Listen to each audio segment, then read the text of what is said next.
नमस्कार विद्यार्थी मित्रांनो, सज्जनाशी सज्जन दुर्जनाशी दुर्जन खरी आणि विश्वसनीय माहिती पाहण्यासाठी तुम्हा सर्वांच्या हक्काचं चॅनल ज्याचं नाव आहे गुरुजन. विद्यार्थी मित्रांनो, मुख्यमंत्री युवा कार्य प्रशिक्षण योजनेमध्ये ज्या विद्यार्थ्यांनी 11 महिन्याचं सलग प्रशिक्षण पूर्ण केलेलं आहे किंवा खंडानं प्रशिक्षण पूर्ण केलेलं आहे, अशा सर्व विद्यार्थ्यांसाठी आता आज शासकीय GR अधिकृतपणे निर्गमित झालेला आहे. म्हणजे 11 महिन्याचं प्रशिक्षण पूर्ण केल्याच्या नंतर या प्रशिक्षणार्थी बांधवांना नेमके कुठल्या सवलती, कुठले लाभ, कोणते फायदे होणार आहेत या संदर्भामधला हा GR आता निर्गमित झालेला आहे. तो GR मी तुम्हा सर्वांना वाचून दाखवणार आहे. कदाचित आपणा सर्वांनी तो वाचला देखील असेल, नसेल वाचला तर तुमच्या व्हॉट्सअप ग्रुपवरती तो 100% आलेला असेल. हा व्हिडिओ पाहिल्यापेक्षा तुम्ही तो आधी GR वाचा. तुम्ही तो स्वतः अत्यंत सोप्या शब्दामध्ये लिहिलेला आहे, तो समजून घेऊ शकता.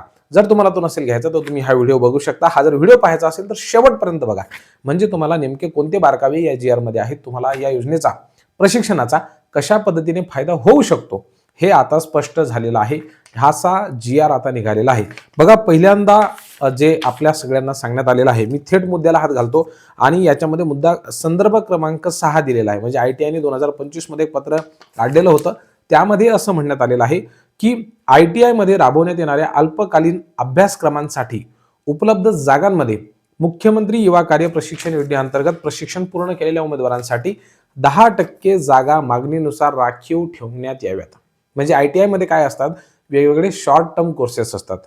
यामध्ये विद्यार्थ्यांना प्रशिक्षण दिलं जातं आणि त्या प्रशिक्षणाच्या माध्यमातून विद्यार्थ्यांमध्ये रोजगार सहज उपलब्ध होऊ शकतो, अशा पद्धतीचे कौशल्य निर्माण केले जातात. पूर्वी कसं व्हायचं की ITI मधील जे विद्यार्थी असायचे त्यांना ते प्राधान्यानं दिलेलं असायचं, परंतु या व्यतिरिक्त जे विद्यार्थी होते त्यांना मात्र या शॉर्ट टर्म कोर्सेससाठी अप्लाय करता येत नव्हतं. आता मात्र ही जी अट आहे ती काढून टाकण्यात आलेली आहे आणि यामध्ये कंपल्सरीली 10% प्रशिक्षणार्थी बांधवांना घेणं या ठिकाणी या निर्णयानं बंधनकारक करण्यात आलेलं आहे.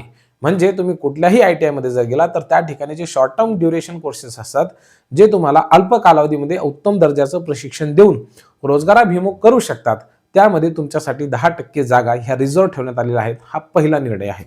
दुसरा कुठला आहे तर संदर्भ क्रमांक 5 नुसार शासन निर्णयान्वये निर्गमित करण्यात आलेल्या महाराष्ट्र, लक्षात घ्या, महाराष्ट्र स्टार्टअप आणि उद्योजकता व नाविन्यता धोरण 2025 मधील मुख्यमंत्री उद्योजकता व नाविन्यता महाफंड मध्ये पात्रतेनुसार मुख्यमंत्री युवा कार्य प्रशिक्षण योजनेअंतर्गत प्रशिक्षण पूर्ण केलेल्या उमेदवारांना एकूण लक्षांकांपैकी 10% जागा राखीव ठेवण्यात यावा.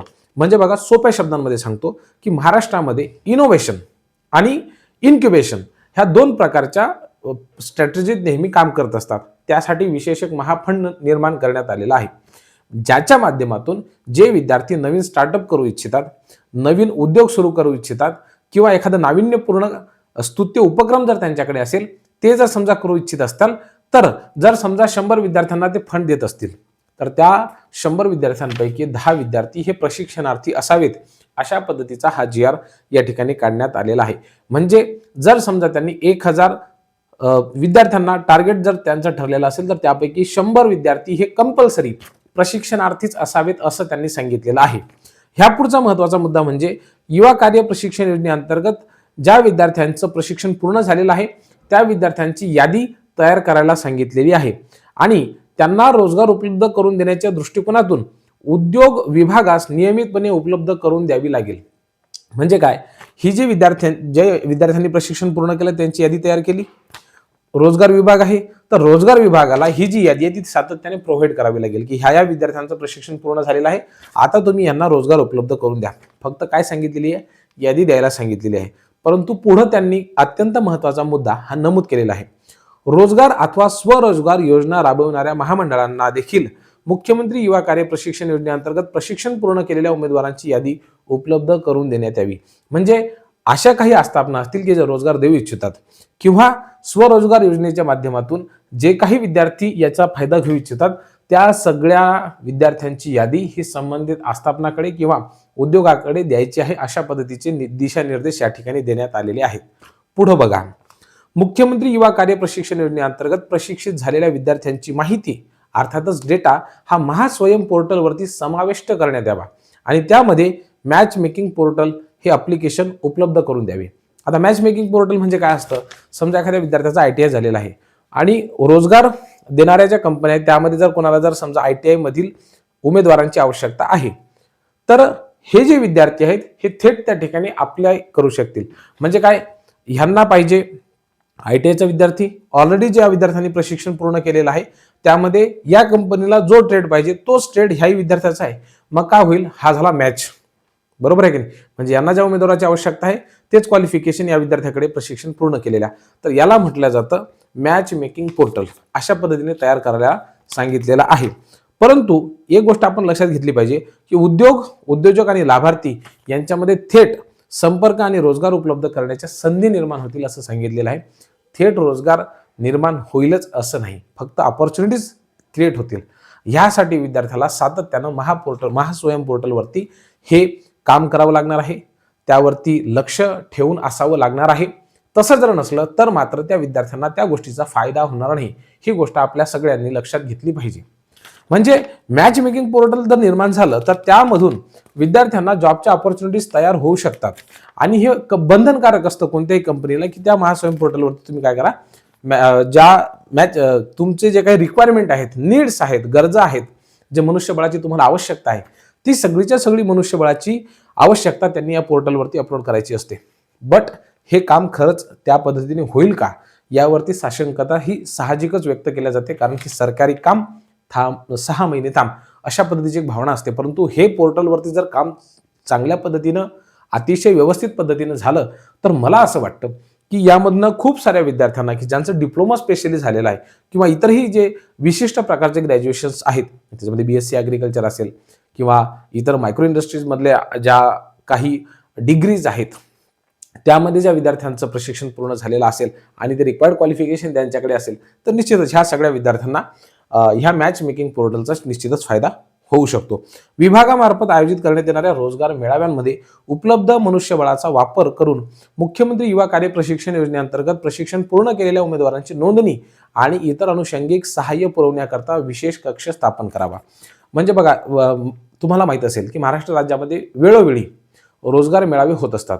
या रोजगार मेळाव्यांमध्ये प्रशिक्षण पूर्ण केलेल्या विद्यार्थ्यांच्या क्वालिफिकेशननुसार, प्रशिक्षणानुसार जर समजा मनुष्यबळाची आवश्यकता असेल तर ह्या रोजगार मेळाव्यांच्या माध्यमातूनच प्रशिक्षणार्थी बांधवांना रोजगार उपलब्ध करून देता येईल. अशा पद्धतीची एकंदरीत यंत्रणा तयार करण्यात यावी अशा सूचना दिलेल्या आहेत. ठीक आहे, त्यावरती आणखी कुठल्या पद्धतीची कारवाई होईल हे थोडंसं बघावं लागणार आहे. खाजगी कंपन्यांना आवश्यक असलेल्या तात्पुरत्या अथवा टेम्पररी मनुष्यबळासाठी ITI मार्फत आवश्यकतेनुसार विशेष प्रशिक्षण अर्थातच कस्टमाइज्ड ट्रेनिंग देऊन अशा रोजगारामध्ये मुख्यमंत्री युवा कार्य प्रशिक्षण योजनेअंतर्गत प्रशिक्षण पूर्ण केलेल्या उमेदवारांना प्राधान्य देण्याबाबत प्रयत्न करण्यात यावे. म्हणजे एकतर करण्यात यावे, करावे, असे करावे, तसे करावे अशा पद्धतीने सांगण्यात आलेले आहेत. 2 महत्त्वाच्या गोष्टी आहेत की मध्ये ITI मध्ये जे शॉर्ट टर्म कोर्सेस आहेत त्यामध्ये प्रशिक्षणार्थी बांधवांना कंपल्सरी ट्रेनिंग हे जर करायचं असेल तर त्यांना 10% जागा हे रिझर्व्ह आहेत. आणि दुसरी महत्त्वाची गोष्ट म्हणजे काय तर महाराष्ट्र स्टार्टअप उद्योजकता आणि नाविन्यता धोरण जे आहे 2025 त्यानुसार मुख्यमंत्री उद्योजकता व नाविन्यता महाफंड यामध्ये प्रशिक्षणार्थी बांधवांना 10% जागा ह्या राखीव ठेवण्यात आलेल्या आहेत. ह्या 2 अतिशय महत्त्वाच्या बाजू यांनी याच्या माध्यमातून देण्यात आलेल्या आहेत.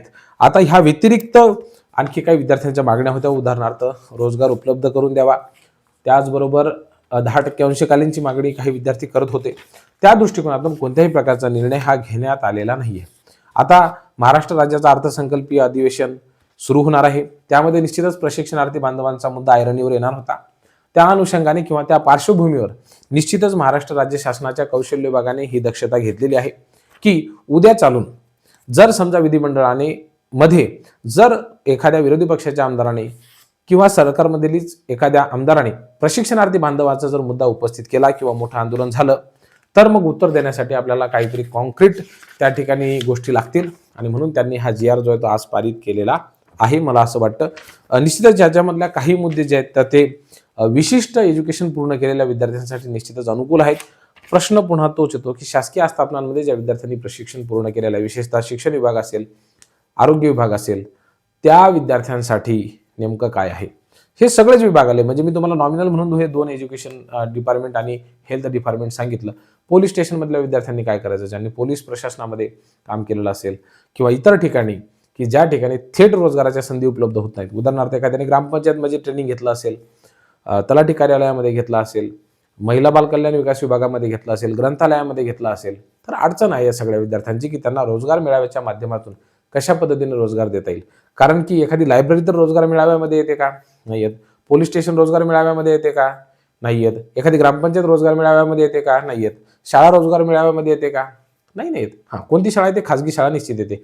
आता सीबीएसई जर शाळा असेल किंवा एखादी इंग्लिश मिडियम स्कूल असेल, तर त्या ठिकाणच्या ज्या उमेदवारांच्या आवश्यकता असतात ती त्यांची रिक्वायरमेंट पूर्णतः वेगळी असते ॲज कम्पेअर्ड टू जिल्हा परिषद शाळा किंवा एखादी संस्थेची शाळा.